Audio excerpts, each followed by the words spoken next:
some more practice problems. These reflect the problems we're doing now, but this does go up to 14.6. So these extra practice problems. They complement the problems from like the problem set. That's a good practice. I have these in Canvas too. Professor, can I get one? Yeah, sure. Oh, you don't. Oh, yeah, I'll bring you one. I got it. Oh, thank you. I'll hit the lights. Okay, here's the question. We're going to do number 5. This is a heat index. We're all very familiar with this with the summertime right now. You know, the perceived temperature is a function of two variables. And what are they? T is the actual temperature, and H is the relative humidity, right? So you got it. And this is a nice table. It kind of represents that. So everyone, when it's actually 94 degrees outside with 60% humidity, how does it feel? Right? Like it did sometimes in this classroom. True? Some of those days. I mean, tonight's not that bad, but we've had days when it's felt like this. I mean, it's hysterical. Because what about if it's 98 degrees and 85% humidity? This is up at what? You know, 150 and stuff. So it just can get really extreme. So we're going to start with letter A. It says, can you use the table to find a linear approximation to the heat index function when T is near 94 and H is near 70? So the first thing is, let's circle on the table. Where's 9470? 9470, let's circle that number, right? We got that. And I can write down the board. We've got the 94 and the 70, and I can start writing this thing out. L of x and y, right? We need a linear approximation. Except, what were the two variables? 94 and 70. Rather than x and y, you use t and h. Doesn't matter the order. I'll put t before h. Doesn't matter the order. So now I'm going to write the thing I didn't want you to forget on the test, the z naught, right? There's the z naught plus fx. Okay, I'll say ft. X minus x naught. Okay, I'll write t minus t naught. Plus fh times h minus h naught, bless you. Alright, let me write this again. I'm just going to plug the numbers we know, and you got to help me out. Here's my linear approximation. I don't know that. I know this though. What was the number we used? 94. 94 and 70. Okay, minus 94. And this was a what? 7. Oh, we'll get these from the table. No problem. Remember how to get partial derivatives from a table, right? That's my major concern. How do I get that? Great job. Chain right there. What is z naught? Before we had to plug the two numbers into an equation. Now we have a table. That's it, right? At 94, 70, f of 94, 70 gives us a value of 118. That's your z naught. We're getting from the table. Very good. So now, at least this has some application. We're going somewhere with this problem. We're going to get a linear approximation near that point, but then we can make an estimate that you'll see in letter B. But how do you get this from a table?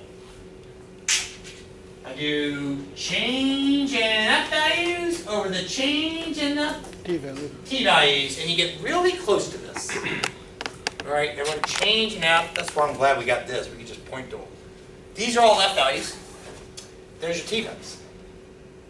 Be sure they correspond. So how about right close to the 118? I can do 125 minus 118 divided by 96 minus 94. Or I can do 118 minus 112 divided by 94 minus 92. In fact, I think I'll do both and take the average. So what I'm going to do, what was it? 125 minus 118 over 96 minus 94. What's the other number? 118 minus 112 all over 94 minus 92. 94 minus 92, because that's what the author does. He takes an average of both sides. So what's that? 7 halves? And that's 6 halves? What's the middle of 3 and 3.5? That's what I'm using. So I'm just going to draw an arrow and go, there's your average. taking the average of those two numbers. But yes, absolutely, students always ask me, can I just do one side or the other? I'm fine with that. I just wanted you, I know you practice out of that textbook.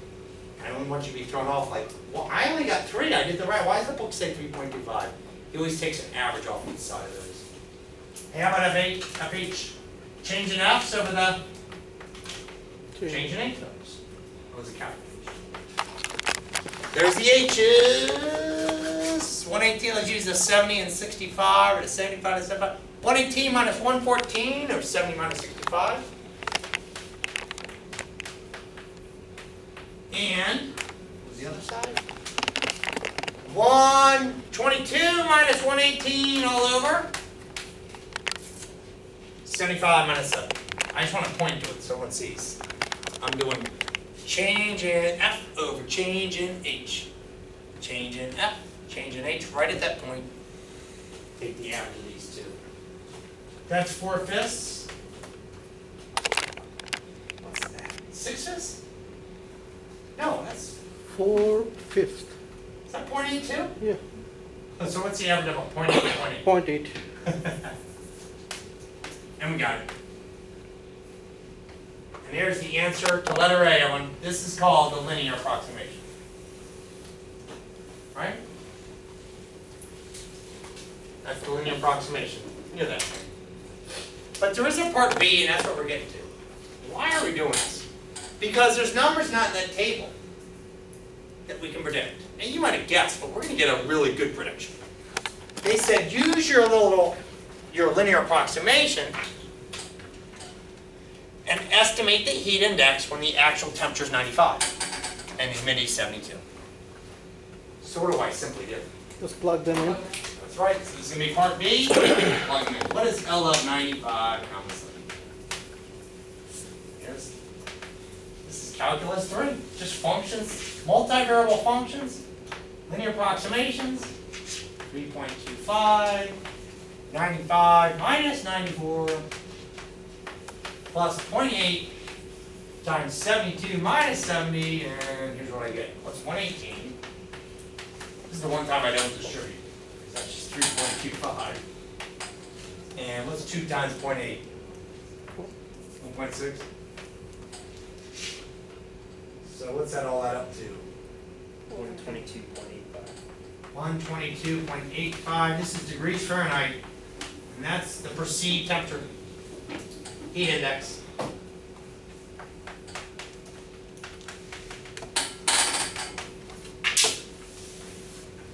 that a couple times in this room. At least around 5 o'clock.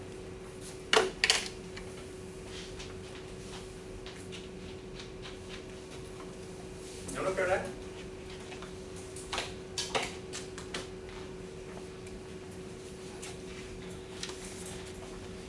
Hey, everyone, great job with that. There's a, before we do talk about 14.5, there's one more thing from this section. You won't see it in a problem set, but you will see it. It's problems in the textbook, and I didn't want to throw you off. It's called a differential. So I'm going to go back to Calc 1. I'll turn this off. Turn that off there. I'm gonna hit the lights here. But do you recall in Calc 1 on dy dx equals f prime of x? Of course you do. But you know what dy equal to f prime of x dx was called? In Calc 1, they called this a differential. The d1. There's one more thing included in section 14.4, and it's differentials. And I just wanted to make sure, we'll do one problem together. Just so if you're reading a textbook, I don't think I had one of these in a practice set. I don't believe, but just in case, you'll be comfortable with this. That's called a differential. The dy is the differential. It's equal to f prime of x dx. Okay? In Calc 3, it's called the total differential, so it should be just like that. So the total differential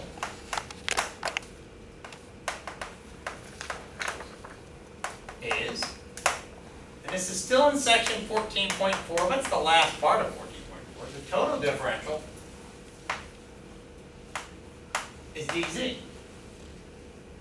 And we equal the partial derivative of f with respect to x. I can do the partial of z with respect to x times dx plus the partial derivative of z with respect to y times dy. It's just like this. And where this is the partial derivatives. Let me write it another way. dz would equal fx or zx times a dx plus a fy or partial with respect to y times the dy. That's called the total differential. dz is called the total differential. That's cool, but it always gives you it's a value that's close to change in z. So let's do one of these problems before we talk about 14.5. Sound good? Cool. So I'm going to take this from the textbook. This is in 14.4. This is number 31. And here's the question. You will not find this hard, but here's what they ask. If z equals 5x squared plus y squared. So there's a function of x and y. And xy changes from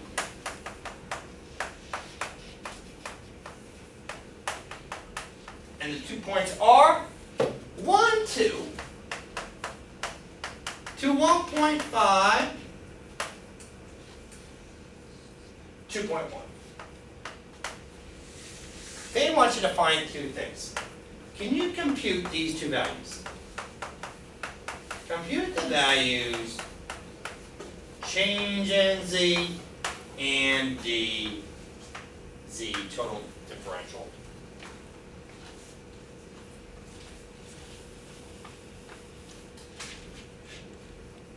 So this will be our problem. This is number 31. It's still in section 14.4 though, so I wanted to do this before we move down to 14.5.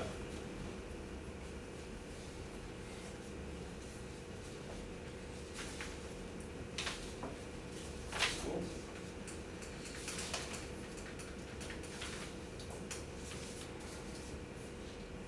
Good.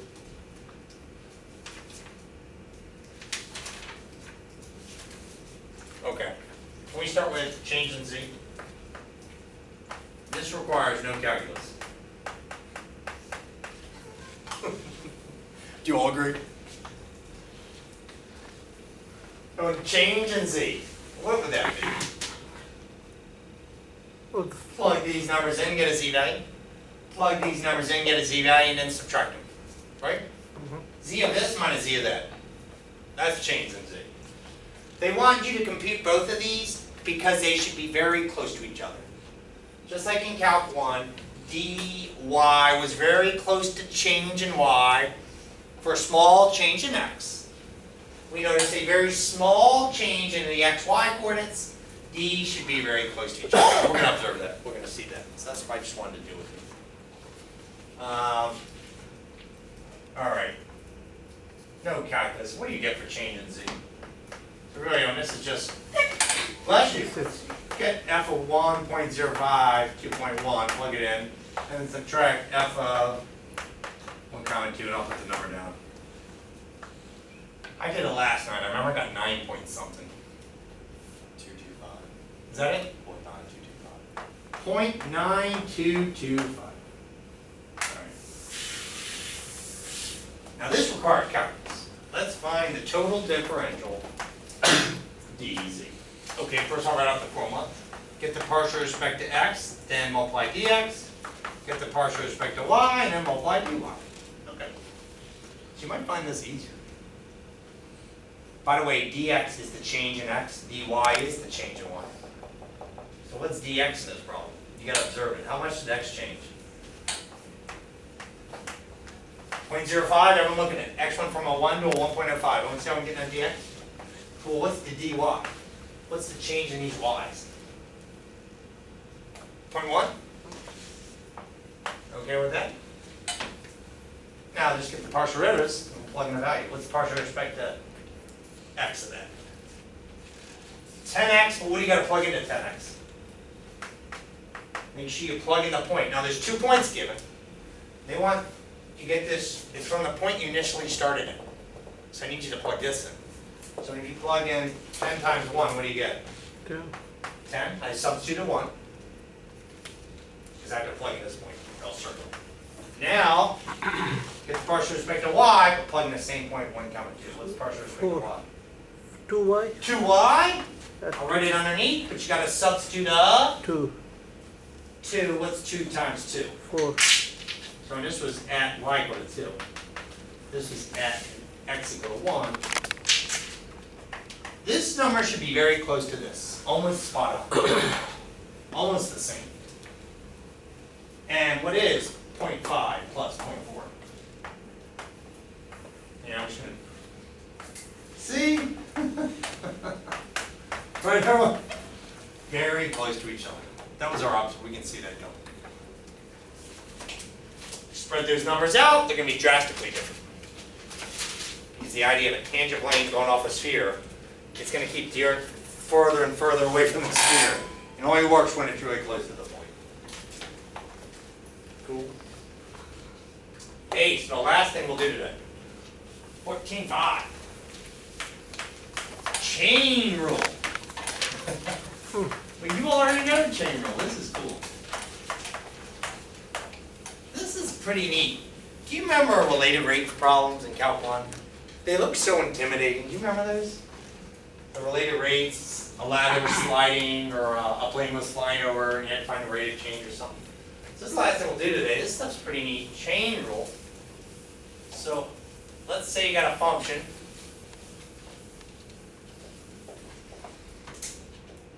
Of 2 variables. How about z equals y times e to the xy. I'm going to put a semicolon though. Z is a function of x and y, right? Mhm. This is coming from 14.5. X is a function of t. X is a function of t. X is 1 over t squared. Y equals, y is also a function of t. Cosine of 4t. Everything in section 14.5, you'll notice, is usually find the rate of change. It is rate of change. But the rate of change of this function, z, with respect to t. Some problems have another variable s in there, so they might have to find the rate of change with respect to s. But our problem, this is what we're trying to find. Find dz dt. So we look there, and we're like, what the heck, how do you do this? Because z is a function of what? X and y, does everyone agree? Z is a function of x and y, we gotta find the rate of change of z with respect to t. And Calc 3, you just say, I just need chain rule. That's all I need. So I need to go back to Calc 1 days so we can figure out the formula for this. What was chain rule then? Well, I'm not talking about an F prime, like there's a better way to write it. Do you recall I could think of chain rule as your y with respect to u times derivative u with respect to x? Did you know that? That's exactly how I could think of chain rule in Calc 1. I know it's in another notation with the f prime of g of x times g prime of x. That's another way they write chain rule. But this is one popular way that chain rule is presented in Calculus 1. That's what this will be. But we just need 2 of them because z is a function of how many variables? 2. So I'm going to set this up. Ready? You'll find this real easy. I'm going to set one up for the x's. I'll put some quotation. I need one for the x's. So I'm going to do dz here, dt, and I'll put a plus, and I'm going to do another one for the y's. dz, dt. Now these are partial derivatives. So I think what I'll do is I'll just take that d and make it a delta. I hope that doesn't bug anybody. Remember, the deltas look just like d's. I don't care. But this is with respect to the what? dz dt. dz dt, I need one for the x's, and I need one for the y's. That's it. I'll just make this look like their deltas there. So I did dy dy, dx, whoops, that's an x. Look, dx, dy dy, just like I had that chain rule there. When I wrote dy du, du dx. This is chain rule. We just got 4 things we gotta compute. We just got 4 things we gotta compute. So I'll put that down, everyone, like, and z is a function of like x and y, now what's dz dt gonna be? Delta z, delta x, delta t plus delta z, delta y, delta y, delta. Hey, another note, what if this had another variable like j in here? Say z was a function of y, x, and j, I would just add another what? D. Now we're going D. to z dt, and then in these corners I would have put the dj's. Alright, now help me get this. What's the partial root of z with respect to x? Oh, tough one. We're starting with a tough one. What's the partial of that with respect to x? These are partial derivatives. Man, you are good.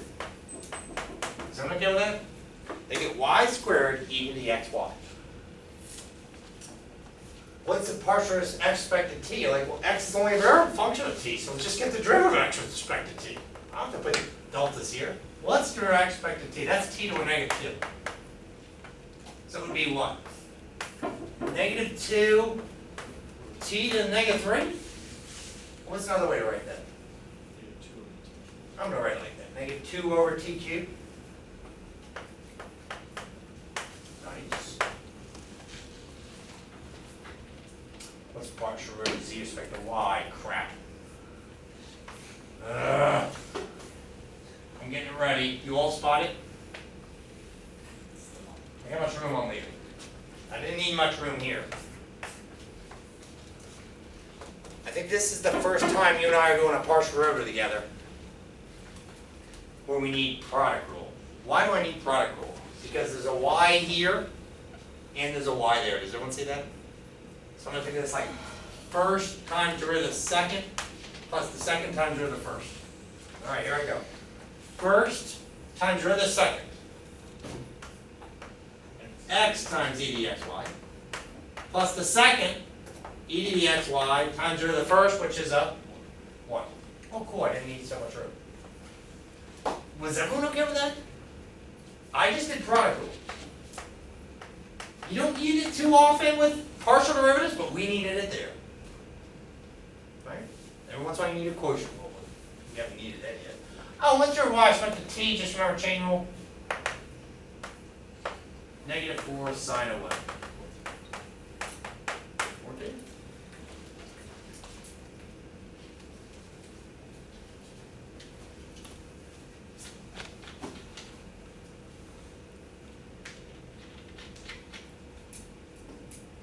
Is everyone okay with that?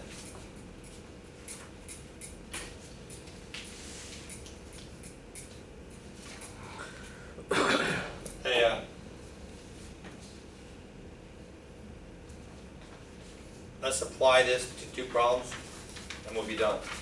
You have that 14.4 to 14.6? I'm going to hit this on the light so you all can read it. I have to write it all out. Let's look at, how about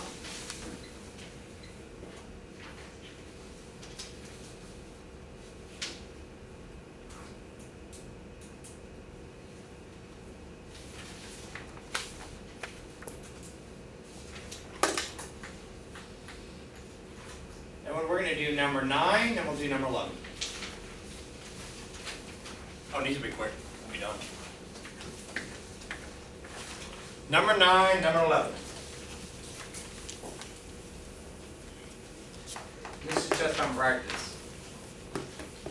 What I'm going to write on the board is this equation I see in number 9. It says k equals 1/2 mz squared.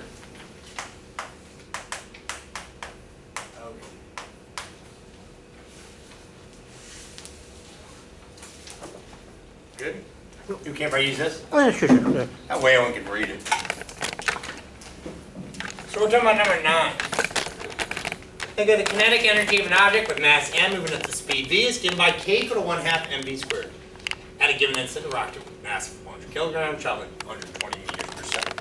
The mass of the rocket is decreasing at a rate of 3 kilograms per second. Be careful of that when they said decreasing.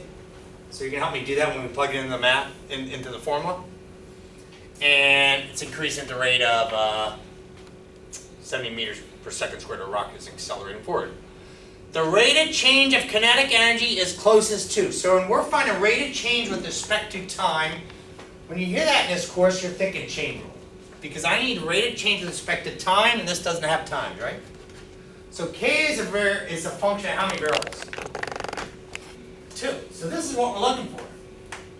dk dt. But I need one for the what? dk dt plus dk and dt. And I know if you say, gosh, how do I know when to use rate of this chain rule problem? Or how do I know when to use chain rule in Calc 3? You see the word problem, it's when you're trying to find the rate of change with respect to time in these application problems, which we're trying to do, right? So what variable goes here? And how about here? And what's the 4 things we do? We get all these. A couple of numbers are given in the word problem. Like I see this 120, what is that? Traveling at 120 meters per second. What would that be? Rate of change of what? Yep. Everyone agree? Rate of change of velocity with respect to time. Does everyone agree? Mm-hmm. See it right there? That's velocity, right? And they said, or that's the change in the rate of, is increasing at a rate of 70 meters per second. But this right here, at a given instant, a rock with a mass of 100 kilograms is traveling at 120 meters per second. So we'll figure all these out. But before we plug those numbers in, can you get these partial derivatives? So this is really delta k, delta m. And this is really delta k, delta v. These are partial derivatives. What's that partial derivative with respect to m? Ooh, 2 times a half is 1.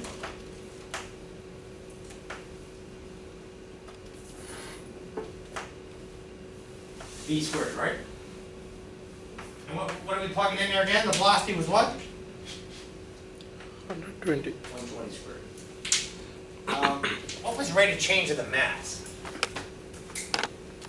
The mass of the rocket is decreasing at what rate? 3 kilo. 3 kilograms per second. Was everyone okay with this partial derivative? So I'm doing the derivative of this with respect to m. The m should just go away. And the m goes away, but what has to stick? Right? This is constant. We're thinking, I took this as a constant, and so this should just be that v squared was a constant. True, right? So let me do this again. If this is a constant, and that's a constant, the m should just go away like you said, and I should have the v squared, but what's right underneath it? A 2. Very good. Is everyone okay with this partial derivative? It can be tricky sometimes, but you're right. You're exactly right. You're like, just that m disappears. This is like 5x, the derivative is 5. Or 10x, and the derivative is 10. So we get that, and then we're going to plug in a number eventually. The velocity that they use. This number was given in the problem. What was it? Excellent. Did you hear this? He said negative. The mass of the rocket is decreasing. I don't want that decrease to ever get you, throw you off. Be careful with that. Be careful when they say decreasing, because that means the rate's going to be negative. What's partial derivative of k with respect to v? mv. 2 times a half is 1 mv. And then that's just the acceleration, right? Rate of change of velocity with respect to time. What was the acceleration they were saying? 70. 70. Now, what gets plugged in here? They had to give me these. That was the one. Was that 120? Yeah. Then 70, and then the mv. What's the m and the v? 1000 kg. M was, mass was 100 100 kilograms. and Understood. now you don't have to do all this math right now, but while you calculate, you get the answer right. And they give the units. This is chain rule. Well, I just want, once you have this copy, I just want to do one more from the sheet. I think you'll find it a lot quicker. Sometimes you have to find partial derivatives, right? Good job with that. Last problem. Sometimes, it's not so bad. Let's do number 11. Maybe I'll enlarge this. Let's see. Yes, better. All right, last problem, number 11. Suppose the speed of sound is in meters per second. Is a function S equals F of P and T. P is the pressure. T is temperature. They give you all these numbers. Find the rate at which the speed of sound is changing. I need the rate of change with respect to time. I need the rate of change of S with respect to lowercase t. Now S was a function of how many variables? 2. P and what? T. So the hardest part to chain rule, I think, would just be the setup. Do you agree? I'll hit the lights up and then I'll put them back on just so people can see this. S was a function of uppercase P and uppercase T. Somebody do ds dt. Do it again. ds dt. This will be, there's two p's, and this will be my dt. pdt and tdt. And please feel free to make these deltas as if they're partial derivatives. The deltas look like these. So we got 4 things to get. Well, what is the rate of change of F with respect to P? Well, this is weird, Aaron, because I see this. They give me a number right there. But it has an F. Well, isn't Fs? Mm-hmm. So it's the same thing, and when I get to use that same number there. S was the function. So I can put that number right there. That 4 goes here, right? That's given to me. And I see this number is given too. What's that number? 10. But how do I get these? What's the derivative of P with respect to T? And you're like, gosh, this is a lot easier than the last one. What's that derivative? Just AT? Mm-hmm. And what do I got to plug in?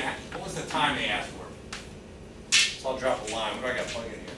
3. At 3. T equal to 3? Okay, so we're plugging that to 3 there. And then what's the derivative partial derivative temperature with respect to time? 30 minus 50.